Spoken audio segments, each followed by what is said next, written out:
నీకు ఒకటే చెప్తా ఉన్నా, ఈరోజు నువ్వు చేసిన తప్పు నువ్వు తెలుసుకోవాలి. నీ తప్పు నువ్వు తెలుసుకోవాలి, గుర్తుపెట్టుకో.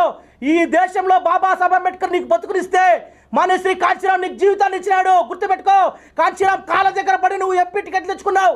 పివి నరసింహారావు, నీ రాజీవ్ గాంధీ లాంటి వాళ్ళందరినీ కూడా కాంచీరామ్తో నాకు స్నేహం ఉంది అని చెప్పి వాళ్ళని బెదిరించుకొని వాళ్ళతో నువ్వు ఈరోజు ఎంపీ టికెట్ తెచ్చుకొని మినిస్టర్ అయినావు, అదేవిధంగా పార్లమెంట్ సభ్యులు అయినావు. గుర్తుపెట్టుకో చింతామోహన్, దీన్ని చేతకాంతరంగా మాత్రం తీసుకోవద్దు.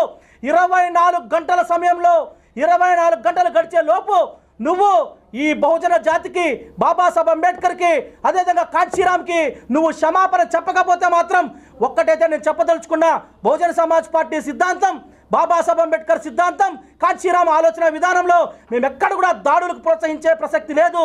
దాడిని మేము ఎక్కడ కూడా ఎంకరేజ్ చేసే ఉద్దేశం మాది కాదు. కానీ నువ్వు కానీ క్షమాపణ చెప్పకపోతే నువ్వు మాత్రం వాటికి సిద్ధపడు. నువ్వు సిద్ధపడే తిరగాల్సిందిగా నేను చెప్తా ఉన్నా. ఈరోజు బహుజన జాతికంతా కూడా నువ్వు క్షమాపణ చెప్పకపోతే మళ్ళీ చెప్తా ఉన్నా, నిన్ను నానాబూతులు తిట్టగలం, నీ పైన దాడి చేయగలం, నిన్ను నేనేమైనా చేయగలం. మంచి ఆత్మీయ ఆయన నాకు 1974 నుంచి బాగా పరిచయం.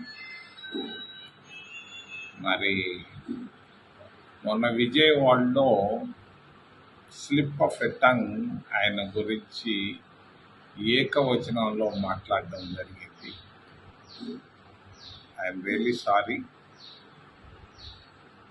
ఆయన చాలా గొప్ప నిస్వార్థపరులు.